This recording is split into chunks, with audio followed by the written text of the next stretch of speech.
Hello everybody, आप सभी का मेरे चैनल इकोनॉमिक्स फॉर यू में स्वागत है। अभी तक हम 12th बोर्ड के 4 चैप्टर को पढ़ चुके हैं। आज हम 5वें चैप्टर पूर्ति की अवधारणा कंसेप्ट ऑफ सप्लाई का अध्ययन करेंगे। इस चैप्टर के अंतर्गत सबसे पहले समझेंगे हम पूर्ति क्या है और उसे कौन कौन से कारक प्रभावित करते हैं, meaning of supply and factors affecting supply. दूसरे समझेंगे पूर्ति का नियम, लॉ ऑफ सप्लाई, पूर्ति का नियम क्या है।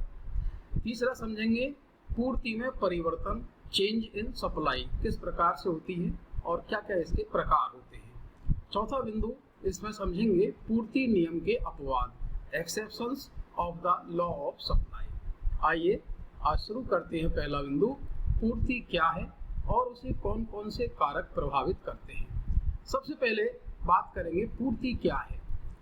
वास्तव में पूर्ति का संबंध एक उत्पादक या एक फर्म से होता है और वह किसी वस्तु की एक मात्रा को एक निश्चित समय में एक कीमत पर जब बेचने के लिए तैयार होती है तो उसे हम पूर्ति कहते हैं। साधारणतया किसी वस्तु की पूर्ति का आशय वस्तु की उस मात्रा से होता है जिसे एक विक्रेता या एक उत्पादक या एक फर्म एक निर्धारित समय में निश्चित कीमत पर बेचने के लिए तैयार होती है या बाजार में बेचने के लिए प्रस्तुत करती है, उसको हम पूर्ति कहते हैं। वास्तव में जो पूर्ति होती है वह मूल्य का फलन होती है, अर्थात वस्तु का मूल्य उसकी पूर्ति को प्रभावित करता है। मान लीजिए एक उत्पादक 2 रुपया वस्तु की कीमत पर किसी वस्तु की 50 इकाई बेचने के लिए तैयार है, तो हम ये कहेंगे कि बाजार में उस समय उस वस्तु की पूर्ति 50 इकाई है। अब यहाँ 2 शब्द आते हैं, पूर्ति और स्टॉक या सप्लाई और स्टॉक। साधारणतया लोग इन दोनों को एक समान समझते हैं, लेकिन अर्थशास्त्र में इन दोनों को अलग अलग माना गया है। स्टॉक वस्तु की ऐसी कुल मात्रा को बताता है जो एक समय विशेष में बाजार में उपलब्ध है, जबकि पूर्ति उसी स्टॉक का एक पार्ट होती है या एक भाग होती है जो वह विक्रेता या उत्पादक एक निश्चित समय में निश्चित कीमत पर बेचने के लिए तैयार होता है। पूर्ति और स्टॉक के अंतर को हम एक एग्जाम्पल की सहायता से समझ सकते हैं। मान लें किसी विक्रेता के पास उसके गोडाउन में एक समय में कोई वस्तु 100 क्विंटल मात्रा में उपलब्ध है, तो वह उसका स्टॉक कहलाएगी। अब यदि वह विक्रेता इस 100 क्विंटल में से 25 क्विंटल माल किसी एक निश्चित कीमत पर बाजार में बेचने के लिए प्रस्तुत करता है, तो वस्तु की पूर्ति केवल 25 क्विंटल कहलाएगी। ये हम अंतर स्पष्ट रूप से समझ सकते हैं। अब बात करेंगे हम पूर्ति को कौन कौन से कारक प्रभावित करते हैं। सबसे पहला कारक होता है वस्तु विशेष की कीमत। इससे आशय है कि जिस वस्तु के बारे में हम अध्ययन कर रहे हैं वह वस्तु विशेष कहलाती है। अब यदि उस वस्तु की कीमत अधिक होती है या कीमतें बढ़ रही हैं तो पूर्ति भी अधिक होती है, और यदि उस वस्तु की कीमत कम है तो पूर्ति भी कम हो जाती है। यहाँ में ध्यान रखना है, क्योंकि पूर्ति का संबंध एक उत्पादक से होता है, इसलिए हमेशा एक उत्पादक अधिक कीमत पर अधिक वस्तु बेचेगा और कम कीमत पर वस्तु की पूर्ति कम करेगा। दूसरा कारक होता है उत्पादन साधनों की कीमत। उत्पादन साधनों से आशय है जिनकी सहायता से हम वस्तुओं का उत्पादन कर रहे हैं। अब यदि मान लीजिए उन उत्पादन साधनों की कीमतें बढ़ जाती हैं, इसका मतलब होगा कि वस्तु की उत्पादन लागत बढ़ जाएगी। यदि उत्पादन लागत बढ़ जाएगी तो उत्पादक का लाभ कम हो जाएगा, इसलिए वह उत्पादन साधनों की कीमत बढ़ने पर वस्तु की पूर्ति कम करता है। इसी प्रकार से यदि उत्पादन साधनों की कीमत घट जाती है तो उसका तात्पर्य होगा कि वस्तु की उत्पादन लागत भी घट जाएगी। उत्पादन लागत घटने से चूंकि उत्पादकों के लाभ में वृद्धि हो जाती है, इसलिए वह ऐसी स्थिति में वस्तु की अधिक पूर्ति करेगा। तीसरे कारक की बात करते हैं, अन्य वस्तुओं की कीमतें या संबंधित वस्तुओं की कीमतें। एक ऐसी स्थिति को दर्शाती है जिसमें हम जिस वस्तु की पूर्ति का अध्ययन कर रहे हैं, यदि उस वस्तु विशेष की कीमतें स्थिर हैं लेकिन उससे संबंधित या अन्य दूसरी वस्तुओं की कीमतें बढ़ रही हैं, तो उन वस्तुओं की पूर्ति बढ़ जाएगी जिनकी कीमतें बढ़ रही हैं। वहीं दूसरी ओर अन्य वस्तुओं की कीमत घटने पर उनकी पूर्ति तो घट जाएगी, लेकिन जिस वस्तु विशेष का हम अध्ययन कर रहे थे उसकी पूर्ति सकारात्मक रूप से बढ़ेगी। चौथी कारक होता है परिवहन की लागत। सामान्य रूप से यदि माल को लाने ले जाने की लागतें बढ़ जाती हैं तो लागत बढ़ने से उसकी पूर्ति कम होगी, क्योंकि उत्पादकों के लिए लाभ की मात्रा पर प्रभाव पड़ेगा। यदि परिवहन की लागतें कम आती हैं तो उत्पादकों के लाभ में एक सकारात्मक वृद्धि होगी, इसलिए वह वस्तु की पूर्ति भी अधिक करेंगे। अब दूसरे बिंदु पर बात करते हैं पूर्ति का नियम, लॉ ऑफ सप्लाई। इससे पहले हमने पुराने चैप्टरों में मांग के नियम के बारे में अध्ययन किया था। मांग का नियम एक उपभोक्ता से संबंध रखता था, जबकि पूर्ति के नियम का संबंध एक उत्पादक या एक फर्म से होता है। बिल्कुल मांग के नियम के समान ही पूर्ति का नियम भी एक गुणात्मक कथन है, क्वालिटेटिव स्टेटमेंट है, ना कि परिमाणात्मक कथन, क्वांटिटेटिव स्टेटमेंट। इसका आशय ये है कि पूर्ति का नियम भी मांग के नियम के समान केवल यही बताता है कि वस्तु की कीमत और उसकी पूर्ति के मध्य सकारात्मक या धनात्मक संबंध होता है। अर्थात वस्तु की कीमत जैसे जैसे बढ़ेगी वैसे वैसे वस्तु की पूर्ति भी बढ़ेगी, जैसे जैसे वस्तु की कीमत कम होगी वैसे वैसे वस्तु की पूर्ति भी घट जाएगी। ठीक मांग के नियम के समान यह नियम भी इस बात की व्याख्या नहीं करता कि कीमत में कितनी कमी या कितनी वृद्धि होने पर उसकी पूर्ति कितनी कम या कितनी ज्यादा होगी। इसके लिए हम मांग की लोच के समान ही पूर्ति की लोच का अध्ययन करते हैं, उसके लिए हम अगले चैप्टर में अध्ययन करेंगे। सामान्य रूप से यदि पूर्ति के नियम को हम गणितीय रूप में यदि दर्शाना चाहें तो इसको लिख सकते हैं हम Sx = F/Px, अर्थात Sx x वस्तु की पूर्ति जो कि डिपेंड करती है या निर्भर करती है x वस्तु की कीमत पर। F एक फलनिक संबंध होता है जो ये बताता है कि वस्तु की कीमत और उसकी मात्रा में धनात्मक संबंध पाया जाता है। अर्थात पूर्ति का नियम स्पष्ट रूप से इस बात की व्याख्या करता है कि वस्तु की कीमत और उसकी पूर्ति में प्रत्यक्ष संबंध होता है, इसलिए वस्तु की कीमत जैसे जैसे बढ़ेगी वस्तु की पूर्ति भी बढ़ती जाएगी। यदि कीमत घटती है तो वस्तु की पूर्ति भी घटती जाएगी। अन्य नियमों के समान पूर्ति का नियम भी कुछ मान्यताओं को आधार मानकर चलता है, जिनको हम अन्य बातों के समान रहने पर एक वाक्यांश के नाम से भी जानते हैं। इस नियम की कुछ मान्यताएं इस प्रकार हैं, जैसे कि पहली मान्यता है उत्पादन की तकनीकी स्थिर रहनी चाहिए। जैसा कि हमने पहले पढ़ा था कि उत्पादन की तकनीकी दो प्रकार की होती है, श्रम गहन तकनीकी और पूंजी गहन तकनीकी। यहाँ आशय ये है कि जिस उत्पादन तकनीकी का प्रयोग करके हम वस्तुओं या सेवाओं का उत्पादन कर रहे हैं वह तकनीकी स्थिर रहनी चाहिए उस अवधि तक जिसमें हम वस्तु की पूर्ति के नियम का अध्ययन कर रहे हैं। दूसरी मान्यता है उत्पादन साधनों की पूर्ति और उनकी कीमतें भी अपरिवर्तनशील या स्थिर रहनी चाहिए उस विशेष अवधि के लिए जिसमें कि पूर्ति के नियम का अध्ययन किया जा रहा है। तीसरी मान्यता है जो संबंधित वस्तुएं हैं उनकी कीमतों में भी किसी प्रकार का कोई परिवर्तन नहीं होना चाहिए। नंबर 4, सरकारी करों जो गवर्नमेंट के टैक्सेज हैं और अनुदान सब्सिडीज की जो राशि है उनके मान भी स्थिर रहने चाहिए। यदि उनके मानों में कोई परिवर्तन होता है तो उसका सीधा प्रभाव वस्तु की उत्पादन लागत पर पड़ता है। उत्पादन लागत परिवर्तन होने से उसकी पूर्ति भी प्रभावित हो सकती है। इसलिए जिस अवधि में हम पूर्ति के नियम का अध्ययन कर रहे हैं उस अवधि में गवर्नमेंट टैक्सेज और उसके अनुदान या सब्सिडीज की मात्रा बिल्कुल स्थिर रहनी चाहिए। अब इस नियम का हम यदि स्पष्टीकरण देखें तो इस नियम को स्पष्ट करने के लिए हम एक पूर्ति अनुसूची, सप्लाई शेड्यूल और पूर्ति वक्र, सप्लाई कर्व दोनों का उपयोग करके हम उसको समझा सकते हैं। अब प्रश्न उठता है पूर्ति अनुसूची क्या है। वास्तव में पूर्ति अनुसूची एक तालिका है। उस तालिका में हम एक निश्चित समय पर किसी बाजार में विभिन्न मूल्यों पर बेची जाने वाली वस्तुओं की मात्रा को व्यक्त करते हैं, उनके संबंध को व्यक्त करते हैं। तो जो तालिका प्राप्त होती है उसे हम पूर्ति अनुसूची कहते हैं। पूर्ति अनुसूची को हम दो भागों में बांट सकते हैं, व्यक्तिगत पूर्ति अनुसूची, इंडिविजुअल सप्लाई शेड्यूल। और नंबर 2 बाजार पूर्ति अनुसूची, मार्केट सप्लाई शेड्यूल। यहाँ आपको एक ध्यान रखना है, जब आप पूर्ति के नियम की व्याख्या करेंगे तो आपको केवल व्यक्तिगत पूर्ति अनुसूची का ही उपयोग करना है और उसी से संबंधित पूर्ति वक्र का उपयोग करना है। लेकिन यदि प्रश्न हमसे दोनों चीजों के बारे में पूछा जा रहा है कि पूर्ति अनुसूची क्या है, उसके प्रकारों को समझाइए, तो वहाँ हमें दोनों प्रकार की अनुसूचियों को स्पष्ट करना होगा। इस बात का विशेष ध्यान रखें। आइए बात करते हैं व्यक्तिगत पूर्ति अनुसूची और पूर्ति वक्र क्या है।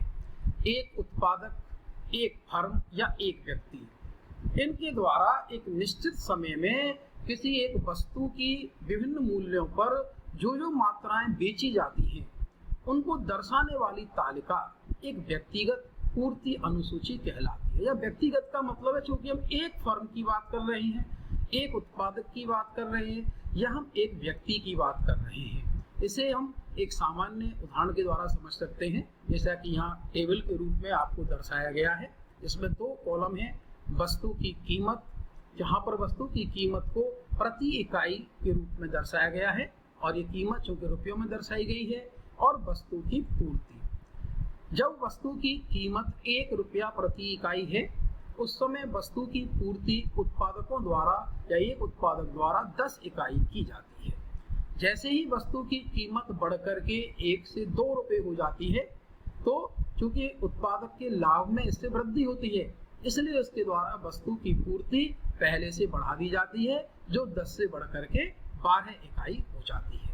अब कीमत और बढ़ती है, 3 रुपया प्रति इकाई हो जाती है, तो उत्पादक द्वारा या विक्रेता द्वारा बाजार में उसकी पूर्ति 12 से बढ़ाकर 15 इकाई कर दी जाती है। इसी प्रकार की स्थिति हम 4 रुपये, 5 रुपये के रूप में भी देख सकते हैं। यहाँ आप ये भी ध्यान रखें कि आप कोई भी मान ले सकते हैं, लेकिन सामान्य रूप से हमें चीज याद रखनी है, वो ये है कि जैसे जैसे वस्तु की कीमत बढ़ेगी वैसे वैसे उसकी पूर्ति बढ़नी चाहिए।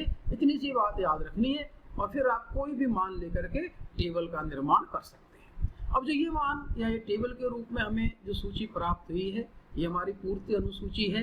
यदि इसको हम एक रेखा चित्र के द्वारा व्यक्त कर दें तो जो हमें वक्र प्राप्त होगा या जो आकृति प्राप्त होगी वो पूर्ति वक्र की आकृति होगी।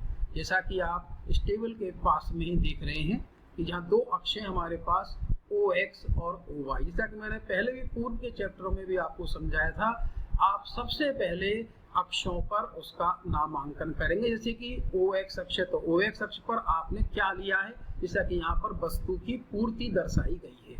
इसी प्रकार से OY अक्ष जहाँ पर वस्तु की कीमत को दर्शाया गया है। आप ये कतई गलती नहीं करें, जब तक आप इन वस्तु की पूर्ति या वस्तु की कीमत या संबंधित जो भी राशि है उसको नहीं दर्शाएं, तब तक आप आगे नहीं चलें, वरना पूरा हमारा जो ग्राफ है वो गलत हो जाएगा। अब इसके बाद जैसे कि टेबल में हमारे पास मान है, जब वस्तु की कीमत 1 रुपया है उस समय वस्तु की पूर्ति 10 इकाई है, तो आप 1 के संगत 10 के मान को व्यक्त करें। इसी प्रकार से शेष मानों को भी आप इस पर ग्राफ पर दर्शाएं। जब आप ग्राफ पर दर्शाएंगे तो सारे जो बिंदु अलग अलग आपको प्राप्त होंगे उन मानों को दर्शाते हुए जब जो आकृति प्राप्त होगी, जैसे कि यहाँ पर SS एक पूर्ति वक्र के रूप में हमें एक लाइन प्राप्त हो रही है। यह एक सीधी लाइन भी हो सकती है, एक वक्र के रूप में भी प्राप्त हो सकती है। ये इस पर निर्भर करेगा कि आपने जो पूर्ति के मान लिए हैं वो किस प्रकार से लिए हैं। आप ये भी देख रहे हैं कि जो ये पूर्ति वक्र है वो नीचे से ऊपर की ओर बढ़ता हुआ है, जो ये दर्शाता है कि पूर्ति वक्र का ढाल धनात्मक होता है। साथ ये भी दर्शा रहा है कि जैसे जैसे वस्तु की कीमत में वृद्धि हो रही है वैसे वैसे वस्तु की पूर्ति भी बढ़ती जा रही है। अब हम दूसरी बात करते हैं बाजार पूर्ति अनुसूची और बाजार पूर्ति वक्र। जैसा कि मैंने थोड़ी देर पहले ही आपको बताया था, ये आपको कब काम में लेनी है, जब आपसे व्यक्तिगत पूर्ति एवं बाजार पूर्ति को समझाने के लिए कहा जाए, तब हम इन दोनों की बात करेंगे। समझते हैं बाजार पूर्ति अनुसूची क्या है। वास्तव में बाजार पूर्ति अनुसूची एक ऐसी तालिका या एक ऐसी अनुसूची है जिसमें किसी वस्तु की विभिन्न कीमतों पर विभिन्न उत्पादकों या विभिन्न फर्मों द्वारा जो अलग अलग पूर्तियां की जाती हैं उनके योग को दर्शाने वाली तालिका बाजार पूर्ति अनुसूची कहलाती है। इसे हम एक एग्जाम्पल के द्वारा समझने का प्रयास करें। जैसा कि नीचे मैंने टेबल बनाई है, इसमें 5 कॉलम है। पहले कॉलम में वस्तु की कीमत प्रति इकाई, दूसरे कॉलम में ए फर्म की पूर्ति। यहाँ ए उत्पादक है या एक फर्म है या एक विक्रेता है जिसकी पूर्ति को हम एस ए के द्वारा दर्शा रहे हैं। दूसरी फर्म बी फर्म है जिसकी पूर्ति को हम एस बी के द्वारा व्यक्त कर रहे हैं। इसी प्रकार बाजार में मान लिया एक तीसरी फर्म और है सी फर्म, जिसकी पूर्ति को हम एस सी के द्वारा दर्शा रहे हैं। यदि हम चाहें तो विश्लेषण को यदि बड़ा भी करना चाहें तो और फर्म भी ले सकते हैं, लेकिन विश्लेषण को सरल बनाने के लिए हम 3 फर्में काम में ले रहे हैं। लास्ट कॉलम में हमने बाजार पूर्ति को दर्शाया है जिसे हम एस एम के द्वारा दर्शा रहे हैं। S M is equal to S A plus S B plus S C. इस फॉर्मूले को आप विशेष रूप से ध्यान रखें। एस एम अर्थात बाजार की पूर्ति को कैसे ज्ञात करें, तो हम एस ए फर्म की पूर्ति, एस बी फर्म की पूर्ति, एस सी फर्म की पूर्ति, इन तीनों का जोड़ कर ले तो जो राशि प्राप्त होगी वो बाजार पूर्ति को दर्शाएगी। परीक्षा की दृष्टि से भी टेबल बहुत महत्वपूर्ण होती है। वहां पर आपको ए फर्म, बी फर्म, सी फर्म या ए फर्म, बी फर्म, उनकी अलग अलग पूर्तियां दी हुई होती हैं और हमसे बाजार पूर्ति का मान ज्ञात करने को कहा जाता है। तो हमें क्या करना है कि एस ए या जो ए फर्म की पूर्ति है, बी फर्म की पूर्ति है, सी फर्म की पूर्ति है, अलग अलग पूर्तियों को जोड़ करके मान निकालना है। उसमें हमें वस्तु की कीमत को नहीं जोड़ना है। कई बार हम गलती से क्या करते हैं, वस्तु की कीमत को और जोड़ देते हैं तो पूरी टेबल हमारी गलत हो जाती है। तो अब देखिए, जैसे कि पहले हम देख रहे हैं, जब वस्तु की कीमत 1 रुपया प्रति इकाई है उस समय ए फर्म की जो पूर्ति है जिसको हम एस ए कह रहे हैं वह केवल 10 इकाई है। इसी 1 रुपए की कीमत पर बी फर्म जो पूर्ति कर रही है एस बी, वो केवल 11 इकाई है। सी फर्म 1 रुपए की वस्तु की कीमत पर जो पूर्ति कर रही है वो 12 इकाई है, जिसको हम एस सी के द्वारा दर्शा रहे हैं। अब हम ये बताएंगे कि 1 रुपए कीमत होने पर इन तीनों फर्मों के द्वारा जो बाजार में कुल पूर्ति की गई 10 प्लस 11 प्लस 12 अर्थात 33 इकाई की जो पूर्ति हमें प्राप्त होगी वो बाजार पूर्ति को बताएगी। इसी प्रकार से जब वस्तु की कीमत 2 रुपया है उस समय आप देख रहे हैं कि ए फर्म द्वारा 12 इकाई की पूर्ति, बी फर्म द्वारा 13 इकाई की पूर्ति, सी फर्म द्वारा 14 इकाई की पूर्ति। और इन तीनों राशियों को जब हम योग कर लेते हैं तो जो राशि प्राप्त होती है 39 इकाई, वो बाजार की पूर्ति अर्थात एस एम मार्केट सप्लाई को व्यक्त करेगी। इसी प्रकार से आप तीसरी का प्रति इकाई 3 रुपए कीमत होने पर, 4 रुपए प्रति इकाई होने पर, 5 रुपए प्रति इकाई होने पर अलग अलग मानों को देख रहे हैं और इनके जोड़ों के द्वारा जो मान प्राप्त हो रहे हैं वो बाजार पूर्ति को व्यक्त कर रहे हैं कि अर्थात उस वस्तु विशेष की जो कीमत है उस कीमत पर विभिन्न उत्पादकों द्वारा बाजार में कुल कितनी पूर्ति की जा रही है। एक बार पुनः आपको याद दिला दूं मैं, जब भी बाजार पूर्ति आपको निकालनी हो तो विभिन्न फर्मों के द्वारा जो अलग अलग पूर्ति की जा रही है उन्हीं का योग आपको करना है। अब बात आती है बाजार पूर्ति वक्र की, उसका निर्माण कैसे करें। जैसे हम एक व्यक्तिगत फर्म के लिए पूर्ति वक्र का निर्माण किया था उसी प्रकार से हम बाजार पूर्ति वक्र का निर्माण भी कर सकते हैं। जैसा कि आप नीचे रेखा चित्र में देख रहे हैं, यहाँ पर वही पहले की तरह 2 अक्षें OX और OY, OX अक्ष पर वस्तु की पूर्ति और Y अक्ष पर वस्तु की कीमत को व्यक्त किया गया है। यहाँ चित्र में आप देख रहे हैं सबसे पहले SA एक पूर्ति वक्र दर्शाया गया है। वो कहाँ से लिया गया है, वो लिया गया है वस्तु की प्रति इकाई कीमत और ए फर्म के द्वारा की गई पूर्तियां अलग अलग जो हैं विभिन्न कीमतों पर ए फर्म द्वारा जो अलग अलग पूर्ति की गई हैं उन मानों को इस ऐसे वक्र के द्वारा दर्शाया गया है। इसी प्रकार से एस बी फर्म, ये जो बी फर्म के द्वारा अलग अलग कीमतों पर अलग अलग वस्तु की पूर्ति की गई है उसको हम एस बी जो बी फर्म का पूर्ति वक्र है उसके द्वारा दर्शा रहे हैं। इसी प्रकार से सी फर्म के द्वारा जो अलग अलग कीमतों पर अलग अलग वस्तु की पूर्तियां की गई हैं उनको दर्शाने वाला रेखा चित्र SC के रूप में व्यक्त होता है। ये तीनों जो SA, SB, SV, SC तीनों जो वक्र प्राप्त हुए हैं ये व्यक्तिगत पूर्ति वक्रों को दर्शाते हैं। अब जो वस्तु की विभिन्न कीमतों पर SM के मान हमें प्राप्त हुए थे उन मानों को जब हम रेखा चित्र पर दर्शाते हैं तो ये SM के रूप में जो वक्र प्राप्त होता है। तो आप ये भी देख रहे हैं कि इस वक्र की आकृति कुछ अलग हट करके है व्यक्तिगत पूर्ति वक्रों से। क्यों? क्योंकि वो इन तीनों के जोड़ के बराबर है, इसलिए इसकी दूरी भी इन वक्रों से लगातार आगे की ओर बढ़ती जाती है। लेकिन आकृति उसी प्रकार की है जैसा कि व्यक्तिगत पूर्ति वक्र धनात्मक ढाल वाला है, वैसा ही बाजार पूर्ति वक्र SM ये भी धनात्मक ढाल वाला है। ये भी यही आकृति बताती है कि वस्तु की कीमत जैसे जैसे बढ़ेगी बाजार की कुल पूर्ति भी उसी प्रकार से बढ़ती चली जाएगी। यदि कीमत में कमी होगी तो बाजार पूर्ति भी कम होती चली जाएगी। अब बात करते हैं कि ये पूर्ति का नियम लागू क्यों होता है या इसकी क्रियाशीलता के कौन कौन से कारण हैं। तो मुख्य रूप से 3 कारण अत्यंत महत्वपूर्ण है। सबसे पहला कारण होता है कि जैसे जैसे वस्तु की कीमतें बढ़ती हैं वैसे वैसे उत्पादकों के लाभ में वृद्धि होती जाती है और लाभ की प्रेरणा से वे वस्तु की अधिक पूर्ति करने लगते हैं। यदि इसको हम यूं समझें कि वस्तु की कीमत कम हो जाती है तो आप कह सकते हैं कि उत्पादकों के लाभ में कमी हो जाएगी।